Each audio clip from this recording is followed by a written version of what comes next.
Hey everybody, it's Tommy Canale and welcome to Before the Lights podcast, the show to find out how those in sports, music, and entertainment made their mark. Let's get this one started. Go get yourself a coffee or grab a drink. Tell your family, friends, neighbors, and strangers. The show is about to begin. Today we are joined by a softball legend. She's a two-time Olympian, a gold and silver medalist, played on the USA softball women's national team and the NPF with the USSSA Pride, holds numerous records at UCLA, along with multiple MVPs in many leagues. She was a defensive wizard at shortstop and first base and had one hell of a career. Please welcome to the show, Natasha Watley. Natasha, how are you today? I'm doing fantastic. Thank you so much for having me. Absolutely. Born in Irvine, California, how old were you when you were introduced to softball, and who did that for you? I was 5 years old when I first started playing, and I just honestly randomly, well, I shouldn't say randomly. There was a young girl that was in my class who was super athletic. I was only child, so I just wanted to be around other young ladies and hang out. And she was like the queen of recess. She was super athletic. She would always like pick me for her team. And so she said that, you know, there's these flyers for the local softball league. I'm playing softball. You should sign up. Tell your parents. And she totally handed me this flyer and I took it home. And both my parents don't know anything about softball. My dad is from Louisiana. Like his roots are basketball, football. My mother's from the Bahamas, so softball is not a popular sport there. So when I brought it home to them, they're just like, we have no idea what this is, but give the girl what she wants, you know, only child. So I'm thankful I got what I wanted. And what are some of your memories of youth softball prior to high school? Prior to high school, like softball was my world. It started to become the thing that my family did together. My dad started to go out in the weeds and learn a little bit more about the game. My mom becoming like a team manager. So it like literally started to become my life before high school. And I mean, I remember my very first game, I like remember instantaneously falling in love with the game. So I just was like obsessed with it and literally like wanting to do it all the time. And I understand that the very first time you put the bat on the ball, you took off for third instead of first. True story. Like very fast the wrong way. Coach is probably yelling, no, go back. Yes. Yeah. But once they saw that I was like booking it and like literally like having the time of my life, everybody started to just like cheer, just let her go. I mean, you're known for your speed and stealing bases. Was that something you had at a very young age as well? Yeah, I was always fast. And I just was like athletic. I just like had so much energy and just always needed to be active and like doing something. I couldn't sit still. Yes. So the answer is yes. Attended Woodbridge High School, second team Louisville Slugger All-American junior and senior year, hit over 445 for 3 seasons, stole 20 plus bases. When did your recruitment just take off for you? Do you remember what year you were? I would say more junior year, a little bit later than most athletes now. Times are completely different in the recruiting style, sure, or process, I should say. But I would say more junior year was being a little bit recruited a little bit more heavily. And were you playing travel ball as well? And did that help with the recruitment? Yes. So I started playing travel ball when I was like 13, 14. So, but yes, being on the travel ball trail for sure. I think that's how most college coaches come to recognize you, see you, and recruit you. And you end up attending UCLA, but before we go there, I mean, how crazy was your recruitment? Did it turn into just like all of a sudden it was everybody and now you're going, I don't know how to make ends meet? Or did you have your sights set that I want to be in a certain area and stay in California? Yeah, I was pretty clear on wanting to stay close to home, being from SoCal, again, being only child. Like I didn't want to go too far where my parents couldn't get to me or I couldn't get to them. So that was important. Weather was important. I knew that I wasn't going to thrive in cold weather. so I like those things. So I was kind of clear that I knew. And then I think I started to narrow it down to like competitive softball teams where I could get, if I wasn't also playing competitively, like where was I going to get a great education? If I wasn't able to play, was I going to want to be at this place, be at this school? So like those things were kind of in the back of my head as well. What was the final tipping point where you just said, I'm going to be a Bruin? Yeah, well, growing up in SoCal, like that was a team. And honestly, like my dad, that would be the college that he would take me to go see. So I could see it. And then I fell in love with the basketball team. Like that was like their big era when they had their national championships, like the Tyus Edney, Toby Bailey days. So I just like wanted to be a Bruin. It was just kind of ingrained growing up in SoCal. That's what you see. And so it was kind of a no-brainer for me. Like that was my dream school for sure. It had to be exciting when they start showing interest and then go, hey, we want you to come be a part. And it was probably, you couldn't get it out fast enough going, yeah, I'll come. Yes, I'll do it. I'm there. 100%. How was the transition from you from going from high school and club into playing in the Pac-12? Was it a big adjustment period your freshman year, or did you just kind of continue to improve as you went? A little bit of both. I mean, an adjustment in terms of like now you're playing with the best of the best. Like the competition level definitely raises a little bit more. You're dealing with better coaching. Athletes are more developed at the college level. The game's a little bit faster. But I mean, I came in right away and, you know, I was a starter, played in the outfield, transitioned. Like I went back and forth from playing center and shortstop my freshman year. So I think it was kind of startling. It's overwhelming, but then, you know, you kind of find ease when you find that you have a role to play and it's just the same game and contributing to a team and winning is the ultimate goal. So not much had changed. Is there any game that kind of stands out to you, maybe that first year where you felt like, all right, I'm here. I belong here. I can play here. I'm ready to go. Maybe. I mean, I feel like there was a turning moment where I was transitioning back and forth from center to short.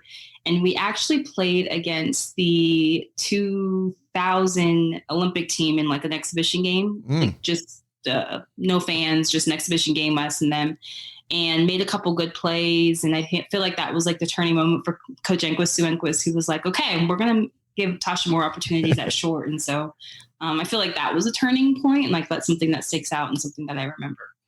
You attended UCLA from 2001 to 2005. You were in the World Series for 3 straight years. The first year, 2001, you were first team All-American, all Pac-10 at the time. It wasn't Pac-12. 32 stolen bases. You broke the school record, which is still fourth all-time today. Were you just a college kid having fun playing softball and not really worrying about the records and just going, they're like, hey, yeah, that's great. But as you said, the mindset was, I just want to win and have fun playing. 100%. Because I mean, I don't even know if I really realized until you said right now that I broke the record in my freshman year. It was just like competing. Like that's like it's all about. It's all about getting the W at the end of the day. Being better than you were yesterday. I mean, like those were the things that you focused on. Like if I had to focus on all of those things, I'm not sure things would work out well. And in May 18th of that freshman year, talking about stealing records, you stole a record 4 bases and broke another school record for most bases in a game. And we kind of hinted on it before that you're known for stealing bases.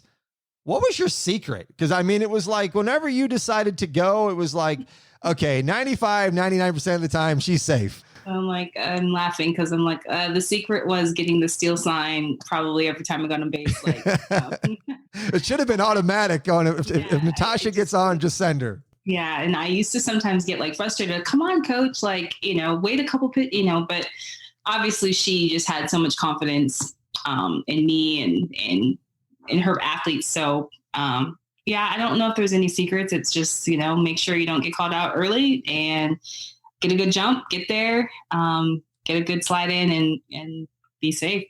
In that same year, you played for the USA Red team, won the US Cup and third in the Canada Cup. If you would first, Natasha, explain to my listeners, what is the USA Red team? So at that time, they had two teams. So they were just trying to evaluate as many athletes as possible. So, we were all representing USA, but they divided red, blue, and more so just to get more looks and get more of the players that were in the players pool, more looks from the selection committee. Because when you're in a quad, they're just trying to evaluate as many athletes as possible leading up to the Olympic year. How did the mindset, or how did you feel changing from being UCLA Bruin to now I'm playing for our country? It's a big, huge honor. But prior to going to UCLA, my senior season, I tried out for the USA 2000 team. I tried out for the 2000 team, but I was the youngest one there. And I just remember just more so just taking it in and wow, what a cool, I'm here with Lisa Fernandez, Leo, Brian, Omiko, all these women that I've looked up to, but not even thinking that I really belong there. I was just happy to be there.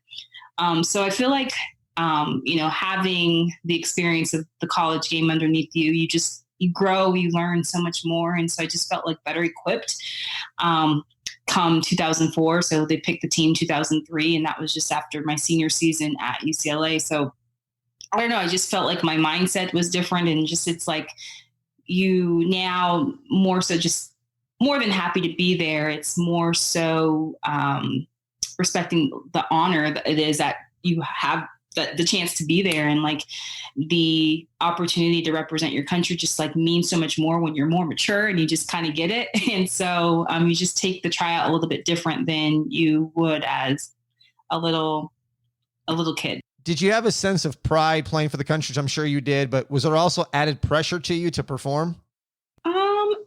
Yes, of course. I mean, there was so much tradition. We're dealing with 2 gold medals that had been won prior to that 04 team. And so, of course, there's this pressure of upholding the USA standard, and gold is the standard, and nothing less than that is expected. And so, there's that pressure.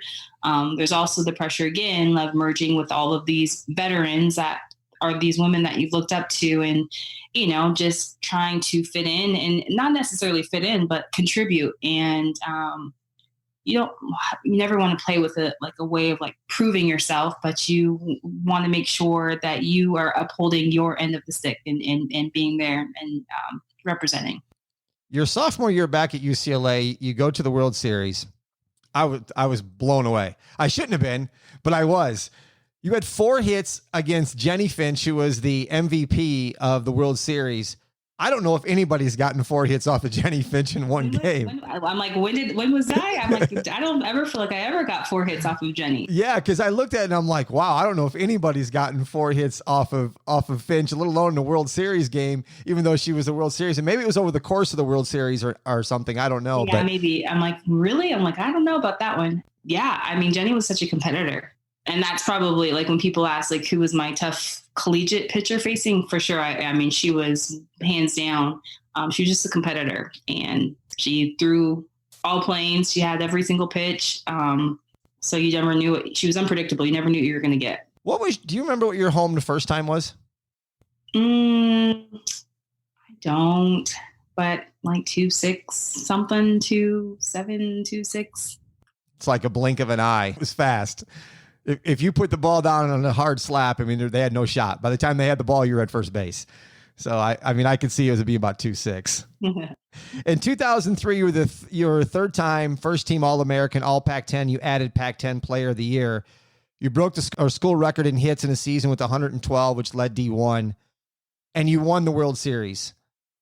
Did you feel okay, everything, all the hard work is just finally paid off? And what do you recall about that last out? Oh my gosh. Well, 2003, our UCLA tradition, we were going to be the first class to go through UCLA without winning a national championships.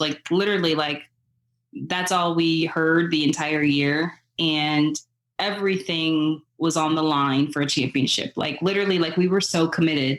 And just recently we had this round table where the whole 2003 came together, and we watched the game and did this event online. And it was so funny. Some of our stories were, like if you didn't take out the trash, like we weren't going to win a World Series. If like you didn't eat the last piece of cake, or you know what I mean? Like, so we were just like so invested and so committed, like in all facets of life. Like it just meant that much to us. And so to actually like make the final out, it was more of a relief because we just had like, that was pressure. We just had this pressure of, we'll be the first class to go through UCLA without winning a championship. And it was just wanting to uphold that tradition, maintain, sustain, and make sure that we did our job as Bruins. And so it was more of like relief and a moment I'll definitely never forget. Did the exhilaration of that championship, does it ever go away? No, it does not. It's crazy. I mean, I still watch it and get goosebumps because it's just a moment in time, like where you're just so committed and like we just put so much into that and something that can never be taken away from us. And so for watching it, I can watch it over and over again and still have the same feelings for sure. You had a bunch of honors. You were the Honda Sports Award for Nation's Top Player, the Honda Cup Nation's Top Female Athlete. You're the only softball recipient of that outside of Lisa Fernandez. That's got to feel good to see your name next to Lisa in that kind of company for that award. 100%. I mean, Lisa is my hero. And so to even be on anything with Lisa, like to me, it's just like, wow, like that's huge. And so, I don't know. I mean, I think I held that with high honor, just knowing that I was the only athlete since Lisa a softball athlete to get the Honda Award. I'm going to save my listeners some Google and research, even though they may do it.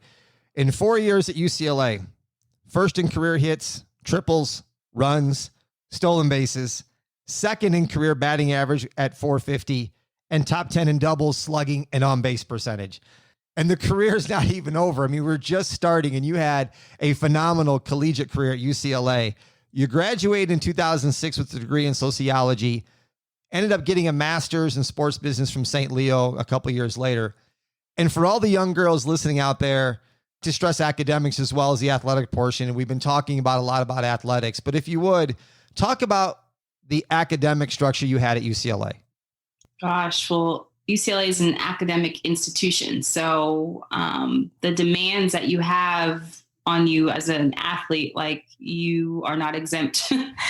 You still have to succeed in the classroom. And so we had some of the best professors at UCLA. And I think that's one of the things that I loved about attending UCLA. But I think they just do so much to support you, especially as an athlete, you know, but even we had tutoring sessions. You have, you can do one-offs, you can have time with your professors. Like they just really create an environment where they want you to succeed in the classroom because academics are so important. And so I definitely say choose a school that if you don't have softball in the picture, that you'll be so satisfied with the degree that you get. Hard and organizational skills you have to balance the academics with athletics because there's more demands on you as an athlete once you get to college when high school's in the rearview mirror. Oh, yeah. That was hard. I had a hard time because, again, remember, I was only child. So I had two parents that were making sure that I got my homework done in high school. And immediately I got to college, that was not the case. You have to wake up at 6 a.m. for weights. Then you've got to go because you're so overwhelmed and you just, want to be ready for practice and make sure that you have great energy, but you've got to get all these other things done. So you got to learn a lot about yourself. I started to learn that I'm a better at night. I'm not a wake up early, get stuff done. So if I had a paper or, a test to study for, like I was going to have to stay up late and prepare for that. And, it just wasn't going to happen if I had to wake up at like 4 or 5 to study for something. So you just learn about yourself and learning how to craft your day and how to figure out your time management so that you can check off all the boxes and get everything done. I love that you said you have weights at 6 a.m. And what I do also is I help high school kids get matched up to colleges and get scholarships. And when I bring that up, Sometimes they look at me and go, yeah, right, 6 a.m. I'm like, no, it's for real. So I love that you just said there's weights at 6 a.m. The real thing. You don't show up at 6:15. No, you got to be there at least by 5:50 to get ready to go at 6. That means like waking up at like 5:15, 5:30, whatever, to make sure that you're there, which is crazy. Yeah. 2-time World Cup champion, 2-time Pan American gold medalist, 2-time world champion. And then you go to the 2004 Olympics in Athens. If you would talk about first the selection process to get on that team. So same process. So, most of us were part of the quad, like part of since like 2001. So we were on that red and blue team, and they usually pick the Olympic team. They picked the 18 spots, usually like a year prior. So 2003 fall, they had picked the 18 spots, and then leading up to the Olympics, probably a couple months out, then they named 3 alternates. So you first got to get invited to the tryout, but usually they invite athletes who've been in the pool, the top collegiate athletes at the time, top female pro athletes that are out of college. So it's just getting invited to the tryout. And then once you make that 18, then they pick the 3 alternates. I had to feel great that you're going to be playing on the Olympic team. Any kind of nerves or anything you remember about the first time stepping on the field for the Olympics? Yeah, super nervous. But once the game started, then it was fine. But it was leading up to it, being in the Olympic Village, transporting to the game, and just realizing what this was and what stage this was. You just make it this big, huge thing. But then as soon as the first pitch is thrown, you're like, oh, it's just a game all dressed up and nice. Just calm your nerves, Tosh, you'll get through. You led the team in at-bats, stolen bases, and broke the Olympic record for stolen bases with 5 in 9 games. All these records that you have, I'm just curious, did you ever, or somebody pull a base out of the ground and go, keep this? I'm like, no. And they should have. It's like the MLB, they all keep the base. I'm like, I hope Natasha has at least 1 or 2 bases somewhere that. Yeah, I don't. That's funny. The USA won their 3rd consecutive gold medal, and the team allowed just 1 run the entire tournament. It was in the gold medal game. What do you remember about the gold medal game? And when it was over, was the feeling comparable to winning the NCAA championship for UCLA, or is it entirely different? It was entirely different. We were so dominant that year, 2004. And again, I was a younger athlete, and we were mixed and blended with all these veterans. So it was just more of a feel of just follow, put your head down, do the work. And that was our theme, was dominate. And but it never felt like we were really dominating as we went through, because we were just so prepared, just going to outwork, compete, but it didn't feel like we were dominating because we were so committed. But winning a gold medal, it's just a different feel, because it was what it represented. You're representing your country. My parents were there. Seeing them in the stands, it's almost the highlight reel kind of starts to play. It's a little bit different. And just knowing what you did to get to that moment, looking beside you, knowing who you did it with, seeing your flag being raised, all of these things start to happen. It just has this intense meaning, that's a little bit different than winning a collegiate championship, which is deep meaning too, but it's just a different feel for sure. Goosebumps when flag goes up and the Star Spangled Banner starts playing? Oh, yeah. And I'm not an emotional person at all. The flag starts, rising, and I just start boohooing, crying. I'm who am I? But it's just, it's this heavy, intense feeling of accomplishment and what it stands for, what it means. Going back to UCLA and the 2004 Olympics, and this is one of the things I like to ask my guests, what was your biggest roadblock or hurdle that you had to overcome to get to where you were? Because nothing really goes smoothly for anybody. Yeah. I think my roadblock, or a moment in time where I was okay, was again that senior year in high school. I got invited to the big girl tryout, and then I got invited to the junior tryout. And the big girl tryout, like I just happened to be there. Junior tryout, like kind of same, happy to be there, and probably should have made that team, but didn't really show up like as a competitor. Was just like, oh wow, this is cool, and didn't end up making the team. And then after the fact, like was boo-hooing. That's another time I cried. So there you go. I was just so hurt that I didn't make this team, and more in like shock. But I think for me, it was like a wake-up call. Like, you can't just show up, and you've got to do a little bit more. And if it means that much to you on the back end, like it should have meant that much to you on the front end. And so like, I think that was a big turning moment for myself, like just in any arena that I'm entering, is just being present and not wanting that feeling on the back end. And so trying to, prevent that and like show up, give it your all, work ethic, work hard, win, compete, so that you don't have that on the back end. I love that advice. I mean, I hope everybody got that. If it means that much, it should mean that much at the beginning. Right. You're the career batting average leader for the MPF. What was the transition from you from being a Olympian and a collegiate athlete, and now you've turned pro? I think it honestly was like it was cool. I felt really cool because now I'm getting paid for something that I've done literally all my life. And I took great responsibility with that. Like, I felt like there was such a great opportunity to grow our game at the professional level. So I took a lot of responsibility and embraced that role, being a pro and trying to approach the game more of like a pro, because now at the pro level, like you don't really have coaches that are keeping you in a structured environment. It's, now allowing you to be where you need to be where game time comes. So you got to make sure individually that you're ready, and so like that was like a bit of a transition where it's like, okay, like I don't have a coach telling me I got to be up at 6 a.m. I got to do this. And, even the Olympic experience is a little bit more controlled because we have to peak at a certain time and we've got a more structured schedule. So being a pro, it's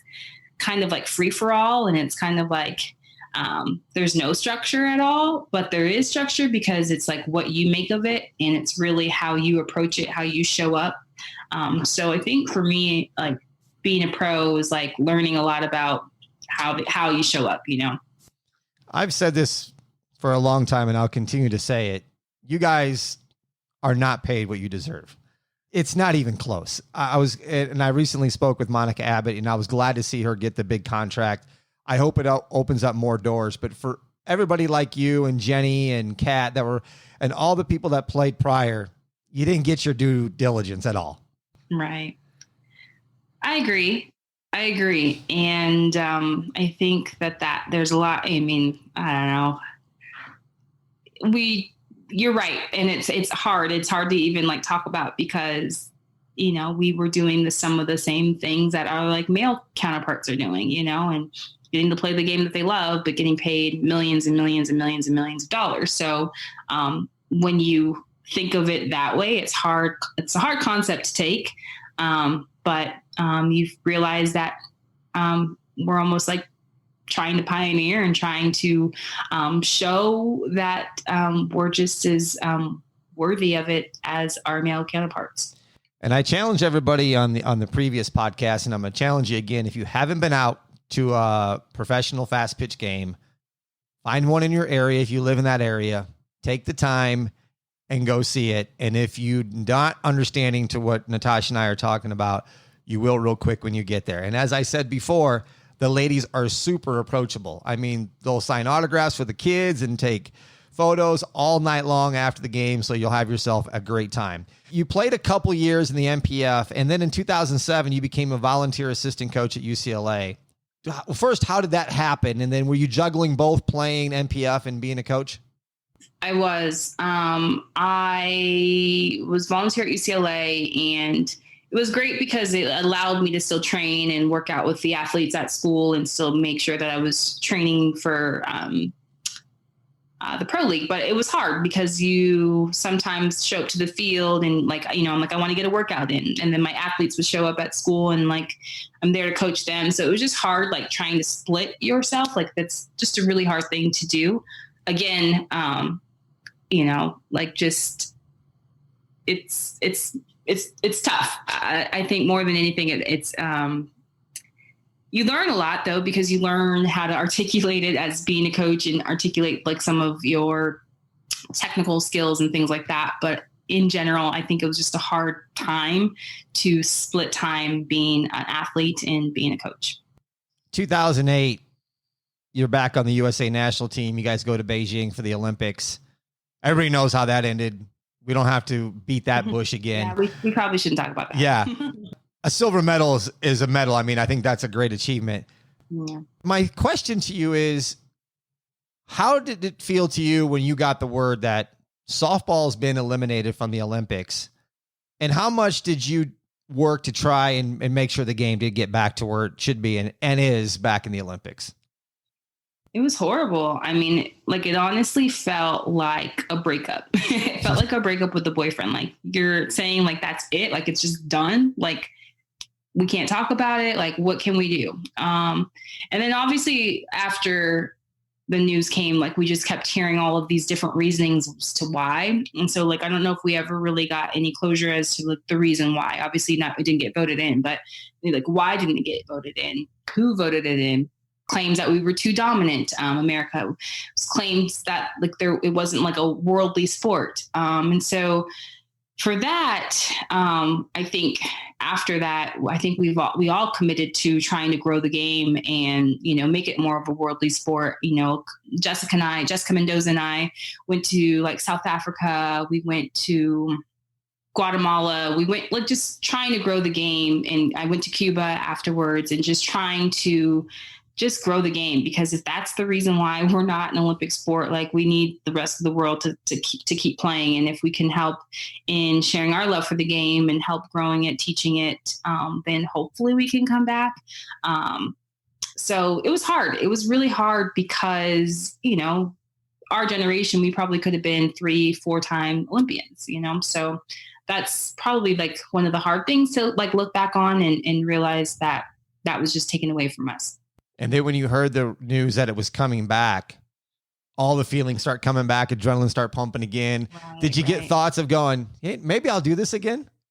I did. I actually did think about it for a little bit, but I think where I was in the game and with my personal journey, like, I just was like, okay, like, yeah, probably not. But more than anything, for softball to come back in the Olympics, like, you could just feel like the energy within our game that like, okay, wow, like, we're back. Like, it's the pinnacle. Like, it's the only thing that's the highest level in our sport that we can look at, So, yes, it was awesome for it to be back, but we need that to continue, which we know that it won't be back in 2024, but 2028, hopefully we can get it back then. Speaking of getting back to what you did personally, in 2009, you started the Natasha Watley Foundation. It's a nonprofit dedicated to introducing softball to girls of nations of inner cities. Was this started, and I'll let you kind of take it from here, from you're on a tour speaking and a teenage girl asked you, what is softball? Mm-hmm. That's literally how it started. Did that just like stun you that she didn't know what softball was? Yeah. And this was in Los Angeles, which is like 45 miles away from where I grew up. I told you about the young lady who handed me the flyer, and it was just literally something like thrown into our faces, like that was an option. And for her to say that she had no idea what softball was, it just was mind blowing to me. And so for me, like, that was just a motivator, like, at that softball's given me so much. It's provided so much opportunity. I've been able to see the world, go to college. And every girl should have that opportunity. And just, maybe they don't go on and play it in college or whatnot, but just to be introduced to a game where there's so many tangibles that you just learn from playing sports in general. That was a big motivator for me to start my foundation. And how's the foundation going? Are you traveling different cities all over the world, all over the United States? I mean, how's that going? It's going great. Right now, we're kind of like, we're just in LA. We have a league that's here. We're partnering with the city of LA. And it's been kind of hard, obviously, with given times, COVID and everything. We've had to move everything virtually, but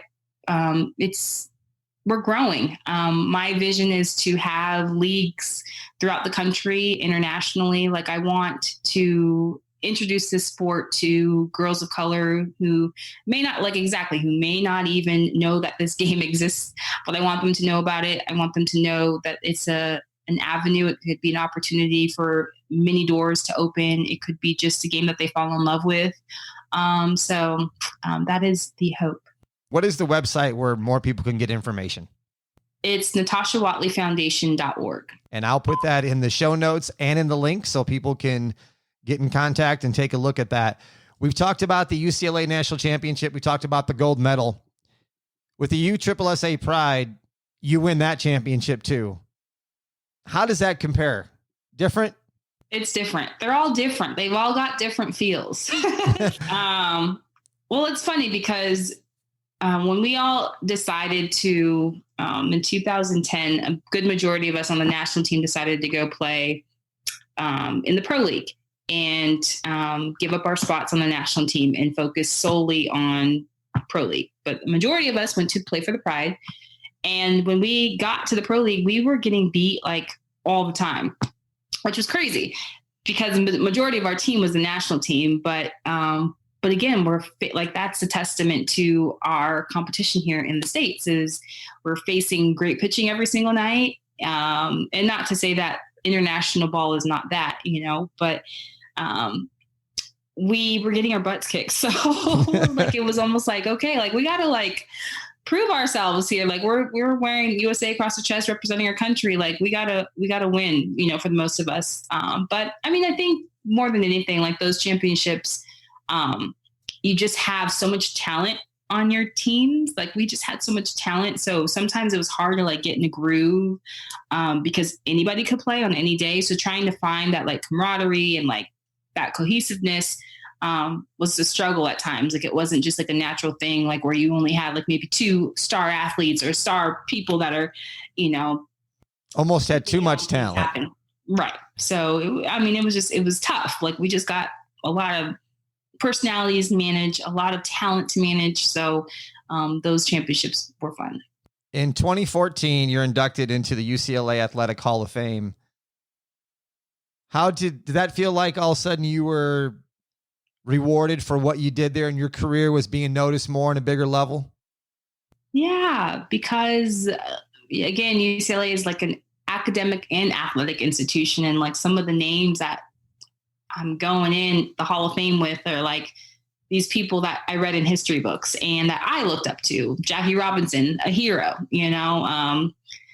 I can go on and on and on. There's just so many athletes that are Bruins that you don't even expect to be mentioned in the same breath as them. And so, that was just a huge honor in itself, just to be recognized from the Bruin family, for sure. As far as from what you did on the softball field, they should have just inducted you at your graduation and said, here's your diploma. And by the way, we're going to induct you into the Hall of Fame as well. It was just a matter of time until that accumulation happened for you.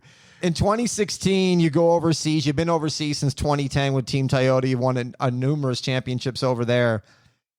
How different is the game or was the game over in Japan from what it is here in America? I think just in general, Japanese culture is just different. So the way they approach things, they are very detail oriented. They are very particular.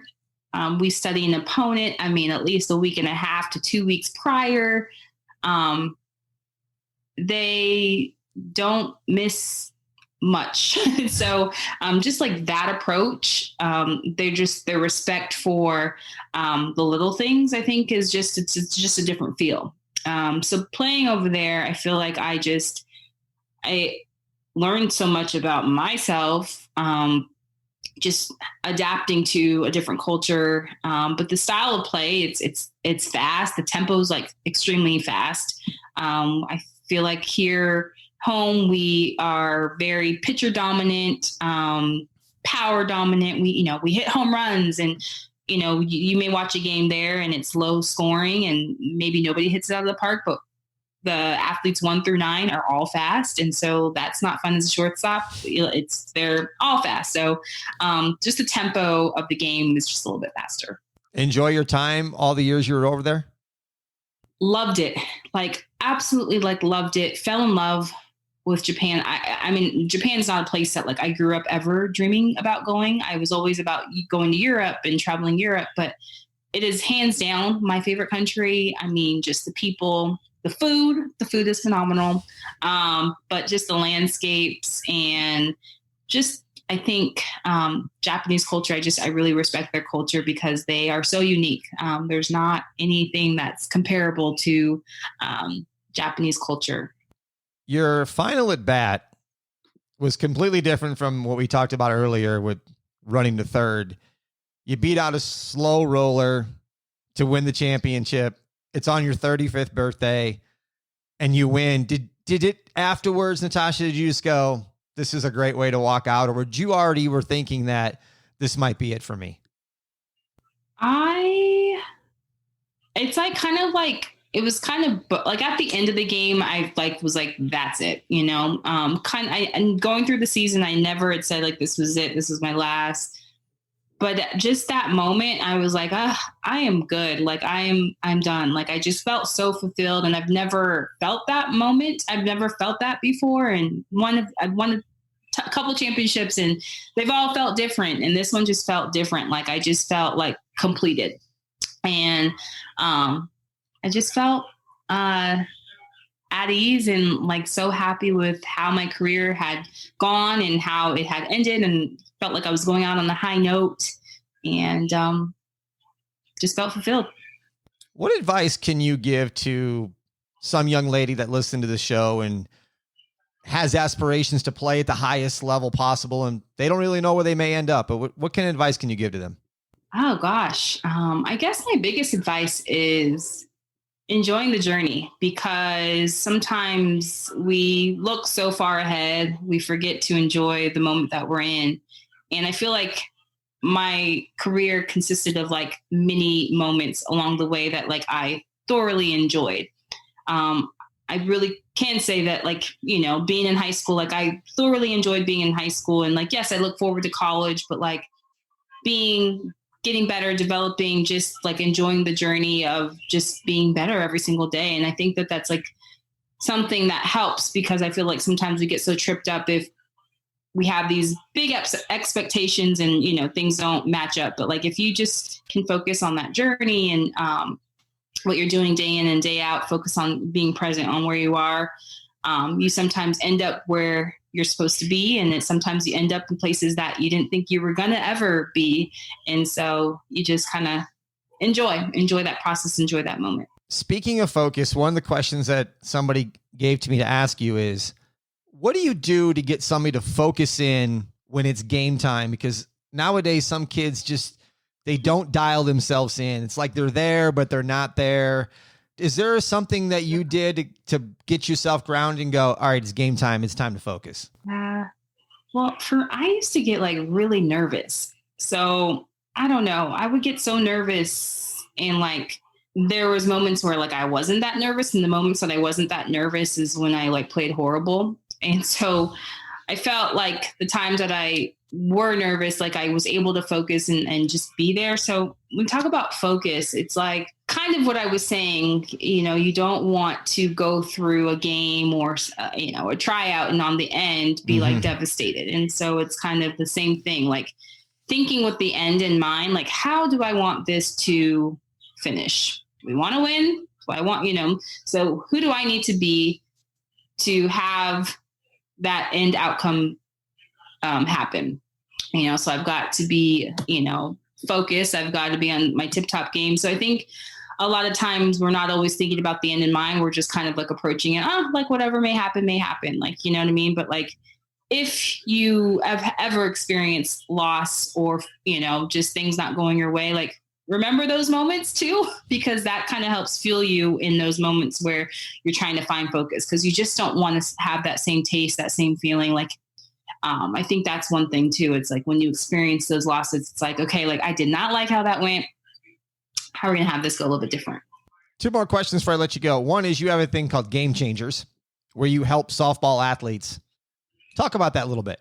Yeah, so Game Changers is, I created this platform and a community to give back to the game, to just share knowledge, experiences.